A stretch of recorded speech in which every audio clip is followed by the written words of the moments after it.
I used to get chased home from school because I was young. Too light skinned. Get chased home from school every day. My mother told me.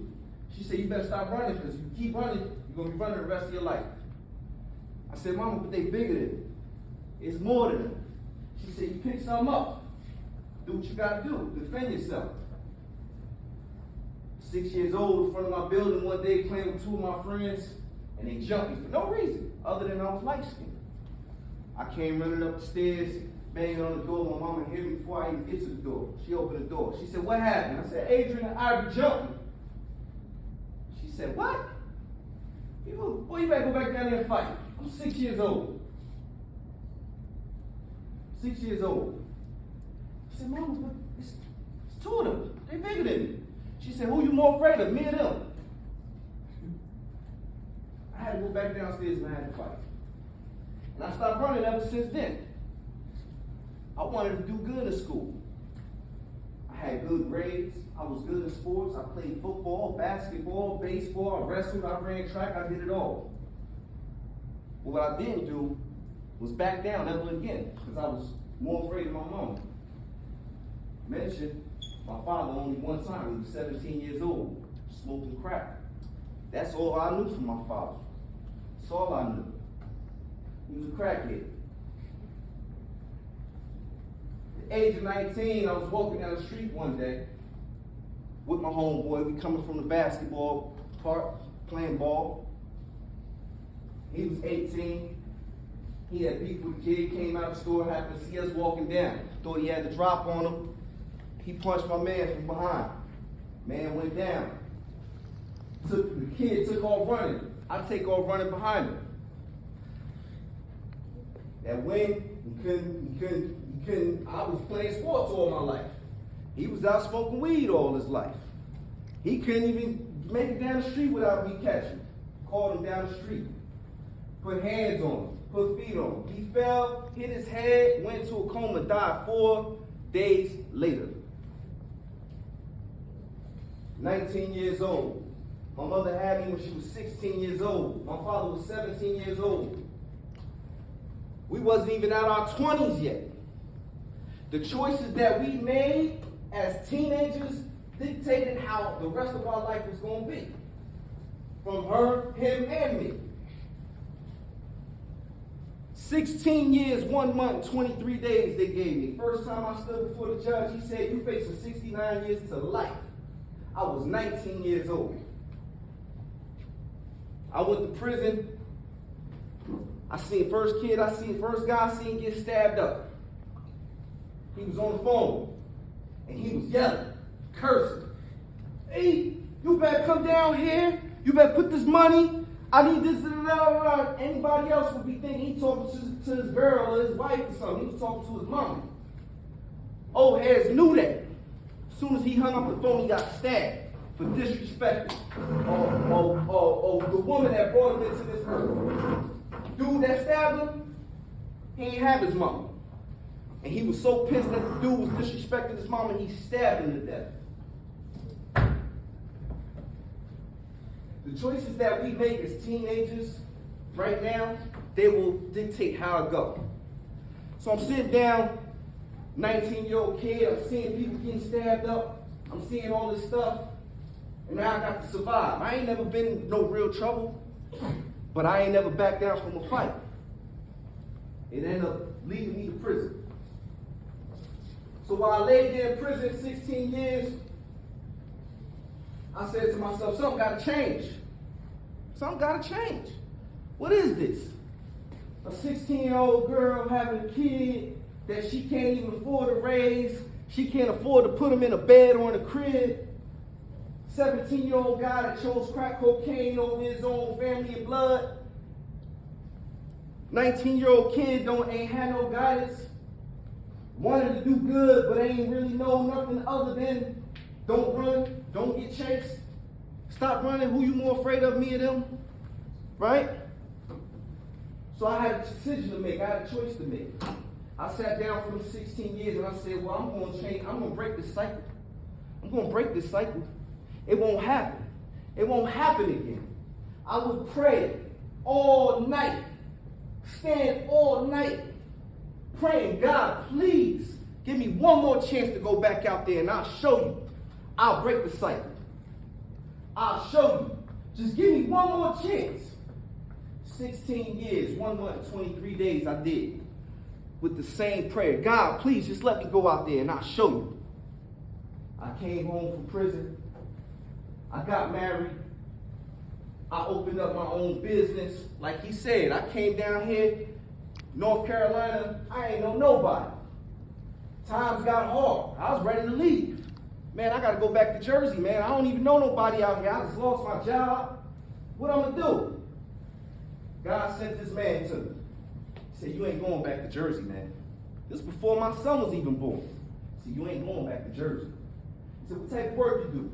I said, man, I've been locked up my whole life, man. I pick things up and put them down. That's all I know. I don't got no skills. I ain't have no education. I didn't go to school. He said, well, I'll tell you what. If you ain't going back to Jersey, man, I got a homeboy. See if he can get you a job.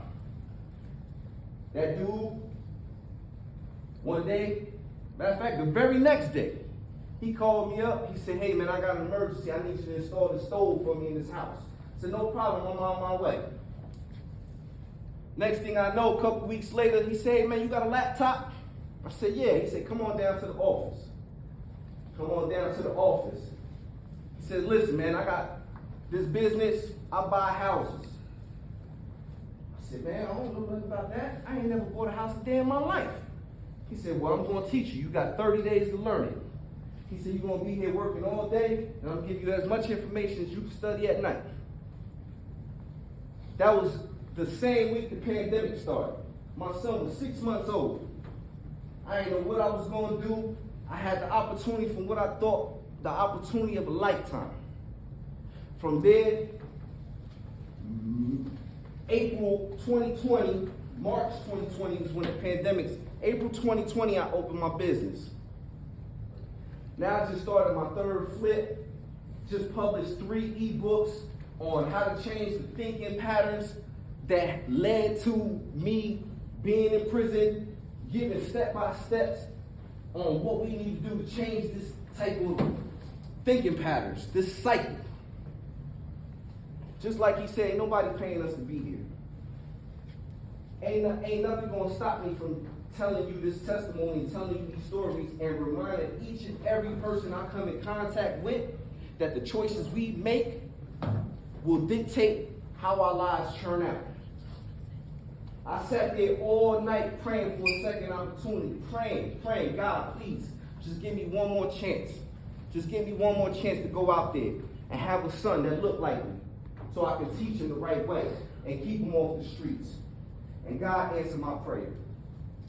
Now I'm sitting here, my son sleeping on my shoulder, and I'm sitting there telling you this story.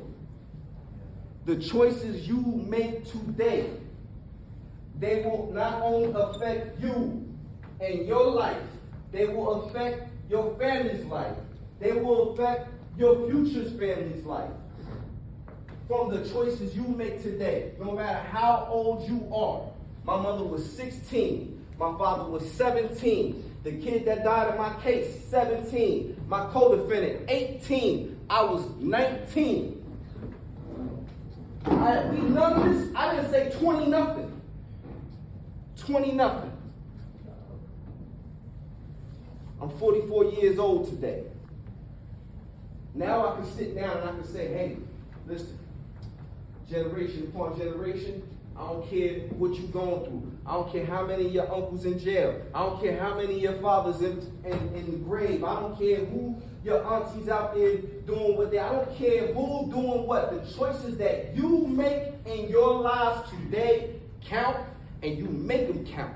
Y'all call yourselves fighters? I told y'all, man. I was 6 years old when I stopped running. 6 years old. When I realized that the only one that could check me was me. So I know if the only one that can check you is you, guess who got the responsibility to check you? Not him, not them. You do. Because that's the only one that can check you, right? Only one that can check me. So now the choices that you make when you get up in the morning and you look yourself in the mirror, you'll say, look, man, I'm going to check me today. I don't need nobody to check me. Why? Because the choices that you make today will dictate your future. And I don't want to keep y'all up too much longer, man, because my brother really did go in and he gave it up for y'all. But I want y'all to know that this age right now, y'all sitting here in these chairs and y'all thinking, oh, I got time. That's bull crap. 16 years old my mother was. 17 years old my father was. The kid that died in my case, 17 years old. How old you said you was? Don't that sound like it's kind of close to what I'm saying? The type of age that you experiencing right now, the things that you've seen now. 17 years old, this kid was dead. My father was a crackhead. Brought a kid into the world he didn't even know how to handle it. He didn't know what to teach him. He didn't know how to provide for him. So that same kid grew up without no guidance and went to prison for 16 years. These are the things I want y'all to think about. If you don't, you don't. But I will tell you this. You will remember this conversation. You will remember this conversation when it go left and you make that choice and that decision. You're like, damn, I should have listened to the old head, man. He told me the choices I made. He told me. That was a choice he made when he was standing there and had to drop on old boy. That was a choice. We all got that choice. We all got that choice. Before we do this, before we do anything, we got a choice. You weigh out the choices. You weigh out your options. What's it worth? Is it really worth me potentially killing somebody? Is it really worth me potentially dying? Is it really worth me spending the next 20 years of my life in prison to prove a point?